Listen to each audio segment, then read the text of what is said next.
Hello everyone, welcome to my YouTube channel. लेकर आ गई हूँ मैं इस सीरीज का 8th एपिसोड। लेकिन अगर आपने इससे पहले के एपिसोड्स नहीं देखे हैं तो आई सजेस्ट पहले आप उन्हें देख लीजिए, लिंक आपको डिस्क्रिप्शन में मिल जाएगा। एपिसोड स्टार्ट होता है और हमें सीन दिखाया जाता है कि बायहाओ जब जेन की सिस्टर को अपने पास आते हुए देखता है तो वो मुस्कुराने लगता है क्योंकि उसे पता लग जाता है कि ये जेन की सिस्टर है। इधर जेन की सिस्टर एक अजनबी इंसान के हाथ में अपनी बुक देखकर चिढ़ जाती है और उससे अपनी बुक वापस लेते हुए कहती है कि दूसरे के स्टफ्स को ऐसे नहीं हाथ लगाते। बायहाओ उससे उसका नाम बताते हुए कहता है कि तुम हुइलिन हो ना, जेन की बहन। हुइलिन ये देखकर चौंक जाती है कि इस लड़के को जेन के बारे में कैसे पता। तो वो उससे पूछ ही लेती है कि तुम कौन हो। तो वो उसे इंट्रोड्यूस करते हुए कहता है कि मैं तुम्हारी बहन का दोस्त हूँ और फिर वो उसे इनवाइट करने लगता है उसके साथ खाना खाने के लिए। थोड़ी देर बाद जब जेन आती है रेस्टोरेंट पे तो वो देखती है कि उसकी बहन बायहाओ के साथ हंस के बात करते हुए खाना खा रही है और ये देखकर तो उसके पैरों तले जमीन खिसक जाती है। वो फटाफट उन दोनों से छुपने के लिए एक पोस्टर के पीछे छुपती है और उन दोनों की बातें सुनने लगती है। उन दोनों की बातें सुनकर उसे लग रहा होता है कि ये दोनों इतने क्लोज कब से हो गए। वेटर आता है, जेन से पूछता है कि क्या उसे कुछ चाहिए क्योंकि वो पोस्टर को लेकर छुप रही होती है। तो वो कहती है आपका पोस्टर काफी अच्छा है और फिर उसी पोस्टर को लेकर उनके पास जाकर उनकी बातें सुनने पहुंच जाती है। इधर बायहाओ और हुइलिन जेन के बारे में बात कर रहे होते हैं, जहां हुइलिन पूछती है कि मेरी बहन से तुम्हारी दोस्ती कैसे हुई, क्या तुम उसकी फोटो दिखा सकते हो, मैं कैसे मानूं कि तुम उसके दोस्त हो। बायहाओ जैसे ही हुइलिन को फोटो दिखाने वाला होता है ना, हमारी जेन काफी परेशान होकर बायहाओ को कॉल लगा देती है और उसे बहाने से कहती है कि आपको डायरेक्टर बुला रहे हैं। ये सुनने के बाद बायहाओ को वहाँ से जाना पड़ जाता है, लेकिन वो जाते जाते अपना कार्ड देकर जाता है हुइलिन को। बायहाओ के जाने के बाद जेन जाकर अपनी बहन के ऊपर चढ़ जाती है, साथ ही वो उसे काफी ज्यादा डांट होती है, उसके क्लासमेट्स को भी काफी ज्यादा डांट देती है, साथ ही पैसा देकर वहाँ से फटाफट निकल जाती है क्योंकि उसे ऑफिस में जाकर भी सिचुएशन को संभालना था। बायहाओ ऑफिस पहुंचकर सीधा डायरेक्टर के पास जाता है, लेकिन डायरेक्टर से उसे पता लगता है कि उसे डायरेक्टर ने नहीं बुलाया था। और ये देखने के बाद वहाँ पर जेन पहुंचती है और वो उनसे माफी मांगती है कि उसे मिसअंडरस्टैंडिंग हो गई थी। डायरेक्टर तो उसे कुछ नहीं कहती, चेयर अप कर देती है, लेकिन बायहाओ उसे सुना देता है कि वो काफी इररिस्पॉन्सिबल पर्सन है। ये सुनने के बाद तो वो फिर से सैड हो जाती है, लेकिन तभी लेन आता है, उसको और ज्यादा चेयरफुल कर देता है। उसके बाद दिखाया जाता है कि बायहाओ मीटिंग में सबके ऊपर चिल्ला रहा होता है क्योंकि अभी तक उनकी सेल्स इंक्रीज नहीं हुई थी। ये देखकर यूमो उस पर चढ़ जाता है कि वो उन लोगों को इतना प्रेशराइज रखते हैं कि वो फ्रीली अपना काम नहीं कर पाते हैं। उनका दिमाग हमेशा प्रेशर फील कर रहा होता है, इस वजह से जल्दी काम करने के चक्कर में वो कोई अच्छा आइडिया नहीं दे पा रहे हैं। इस पे बायहाओ उसे और ज्यादा सुना देता है। उसके जाने के बाद हमारी जेन सोचती होती है कि ये पहले वाला बायहाओ तो बिल्कुल भी नहीं रहा। दूसरी तरफ हमें क्याओ को दिखाया जाता है जो कि अपने काम में होती है और वहाँ एक फैमिली को देखकर उसे अपनी मॉम और फैमिली की याद आ जाती है। तभी उसे बायहाओ कॉल कर रहा होता है, उसे मैसेज करके बता रहा होता है कि आज मौसम कितना अच्छा है ना, लेकिन क्या उसको ब्लॉक कर देती है। ये बात बायहाओ को पता लग जाती है कि उसने उसे ब्लॉक कर दिया है। दूसरी तरफ हमें जेन को दिखाया जाता है जो कि क्याओ को बता रही होती है कि आज उसकी बहन ने ऑलमोस्ट उनका सारा का सारा प्लान चौपट कर दिया था। क्याओ को कुछ समझ में नहीं आता तो जेन उसे डिटेल में सारी सिचुएशन को समझाती है। ये सुनने के बाद तो क्याओ के भी होश उड़ जाते हैं। क्याओ जेन से कहती है कि उन्हें बायहाओ को सब कुछ बता देना चाहिए इससे पहले कि वो खुद से पता लगा ले सारी चीजें, जिस पे जेन मना कर देती है कि वो उसकी अभी एम्प्लॉय है और वो उसका बॉस है। अगर उसे पता लगेगा कि वो उसकी बचपन की दोस्त है और उसे छुप रही थी तो वो काफी ज्यादा नाराज हो जाएगा और वो उसे नाराज तो अब नहीं करना चाहती है। तो इस बारे में क्याओ भी और बात नहीं करती है, वो भी शांत हो जाती है। इधर बायहाओ को दिखाया जाता है जो कि अपने दोस्त को फोन लगा के बता रहा होता है कि क्याओ यानी कि जेन ने उसे ब्लॉक कर दिया है। ये सुनने के बाद उसका दोस्त उसे कहता है कि शायद वो तुमसे बात करने में इंटरेस्टेड नहीं है इसलिए तुम्हें ब्लॉक कर दिया है। तो इस बात पे वो उसे मना करने लगता है कि नहीं, वो 2 दिन बाद जाकर उससे खुद ही पूछ लेगा। उसका दोस्त समझ आता है कि ये इश्क के मामले में गिरफ्तार हो चुका है। वो उसे अच्छे से समझा देता है कि तुम्हारी फर्स्ट प्रायोरिटी तुम्हारी कंपनी है ना कि वो लड़की, तो उसे ज्यादा ऑब्सेस्ड होने की जरूरत नहीं है। अगर वो मना कर देती है तो फटाफट अपना सामान उठाना और यहाँ वापस आ जाना। नेक्स्ट सीन ऑफिस का दिखाया जाता है जहाँ हुशेंग आकर सबको इन्फॉर्मेशन देता है कि सिंगापुर की कंपनी बायहाओ के साथ मीटिंग करने के लिए तैयार है। वैसे तो उनकी फ्लाइट सिंगापुर से डायरेक्ट जापान जाने की थी, लेकिन वो बीच में संघाई रुककर उनके साथ 1 घंटे की मीटिंग करना चाहते हैं, वो भी एयरपोर्ट पर। इस सुनने के बाद सब लोग घबरा जाते हैं कि 1 घंटे में वो कैसे कन्विंस करेगा दूसरी कंपनी को। बायहाओ आता है और सबको घबराने से मना करता है। साथ ही वो इन्फॉर्मेशन मांगने के साथ वो अपनी कार कीज वहाँ देते हुए कहता है कि उसके साथ एयरपोर्ट जो जाना चाहता है वो चूज कर लो। बायहाओ के जाने के बाद यीमो जेन के पास जाता है और उसे ट्रिक करके फंसा देता है बायहाओ के साथ एयरपोर्ट जाने के लिए। जेन काफी ज्यादा मना कर रही होती है तो यीमो से ये कहकर टीज करने लगता है कि बायहाओ उसे सच में काफी पसंद करता है, जिस तरीके से वो उसे देखता है ना, वो उसे बेस्ट एम्प्लॉय समझता है। ऐसा करके यीमो उसे फंसा देता है जाने के लिए और यहाँ जेन सोच रही होती है हाँ बहुत ज्यादा पसंद करता है। नेक्स्ट सीन में दिखाया जाता है कि वो कार में बायहाओ का वेट कर रही होती है। जैसे ही बायहाओ आता है और उसे पता लगता है कि उसके साथ जेन जाने वाली है तो वो काफी ज्यादा घबरा जाता है, लेकिन जेन उसे अश्योर कराती है कि वो उसे टाइम पे पहुंचा देगी। पर बायहाओ उसकी बातों का ध्यान नहीं दे रहा होता है और अपने काम में बिजी हो जाता है। जेन उससे काफी दफा पूछती है कि उसे कौन से एयरपोर्ट पे जाना है, लेकिन वो उसे कुछ भी नहीं बताता है, इसलिए वो खुद से अज्यूम कर लेती है कि उसे कौन से एयरपोर्ट जाना है। जब वो लोग ऑलमोस्ट एयरपोर्ट पे पहुंचने वाले होते हैं तब बायहाओ का ध्यान जाता है कि वो लोग गलत एयरपोर्ट पे आ गए हैं और वो जेन को काफी बुरा भला बोलने लगता है। जेन अपनी तरफ से सफाई देने लगती है कि उसने उससे काफी बार पूछा था, लेकिन बायहाओ ने कोई रिप्लाई नहीं दिया, बट बायहाओ उल्टा उसी को सुनाने लगता है। जेन फिर कोशिश करती है कि वो टाइम से पहले उस दूसरे एयरपोर्ट पे पहुंच जाए। इधर क्याओ को दिखाया दिखाया जाता है जो कि काम कर रही होती है और वहाँ पे उसके डैड आते हैं उससे मिलने के लिए और उसके डैड उसे सॉरी बोलते हैं उस दिन के उसके बिहेवियर के लिए, क्योंकि उसकी स्टेप मॉम ने उसे काफी समझाया था। ये सुनने के बाद वो और चिढ़ जाती है कि उसके डैड उसकी स्टेप मॉम के बोलने के बाद उसे सॉरी बोलने आए हैं, और ये जानने के बाद उसे काफी ज्यादा बुरा लग रहा होता है। वैसे क्याओ यहाँ ये सोच रही होती है कि उसकी मॉम उसके डैड को छोड़कर गई है क्योंकि उसके डैड का अफेयर चल रहा था। इस वजह से वो अपने डैड और स्टेप मॉम से काफी ज्यादा नाराज है,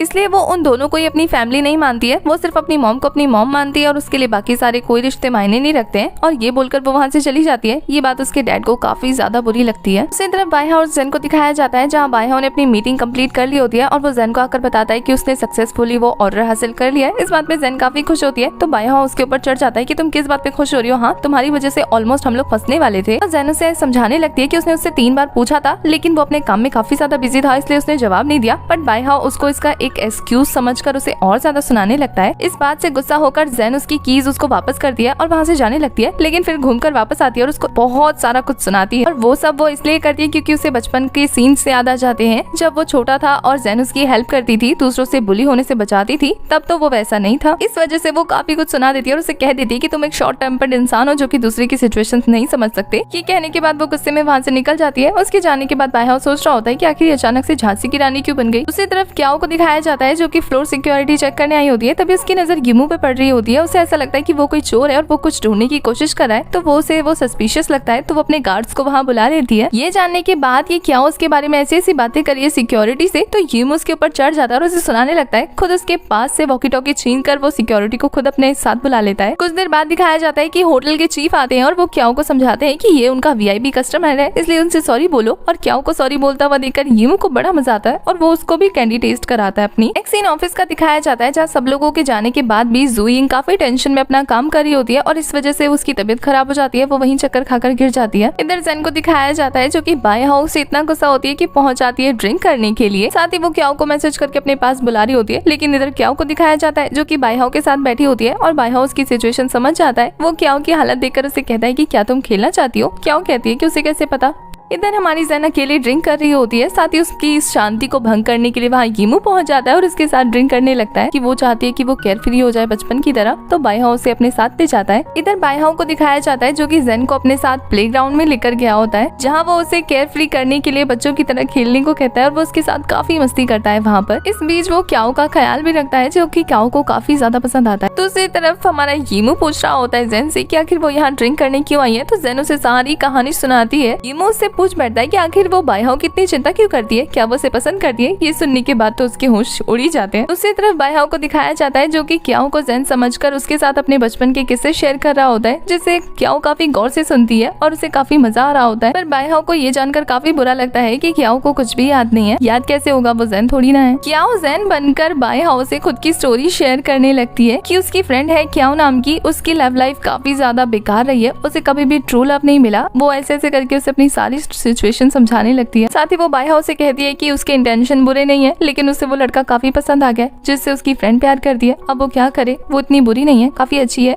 तो बायहा उसकी बातें मान जाता है कि हाँ वो सच में अच्छी है। तो ये देखकर क्याओ कहती है कि आखिर तुमने इतनी जल्दी उस पर ट्रस्ट कैसे कर लिया, तुम तो अभी मिले भी नहीं उससे। तो बायहा उसे कहता है कि वो जेन की फ्रेंड है इसलिए वो उस पर ट्रस्ट करता है क्योंकि जेन काफी अच्छी लड़की है और वो गलत लोगों पर ट्रस्ट नहीं करेगी। ये सुनकर उसे अच्छा लगता है। दूसरी तरफ जेन को दिखाया जाता है जो कि फुल टल्ली होकर नशे में बवाल मचा रही होती है और गिमू बेचारा उसे संभालते संभालते थक जाता है। यहाँ वो नशे में इस बात का जिक्र करने लगती है कि वो और बायहा दोस्त थे। गिमू सिचुएशन को संभालने के लिए उसको उठाकर घर ले जाने लगता है, लेकिन वो आधे रास्ते में ही उसको नोच कर उतर जाती है और फिर अपना फोन ढूंढने लगती है। वो काफी ज्यादा फनी हरकतें कर रही होती है एंड में अपना फोन ढूंढकर वो बायहा को कॉल लगा देती है। बायहा को समझ में आ जाता है कि ये जेन है जो कि बकवास करने के लिए उसे फोन कर चुकी है, लेकिन यहाँ जेन उसे बता देती है नशे की हालत में कि मैं ही जेन हूँ तुम्हारी वाली। और ये सुनकर तो बायहा के होश उड़ जाते हैं और वो उससे पूछता है और इसी के साथ हमारा ये एपिसोड हो जाता है खत्म।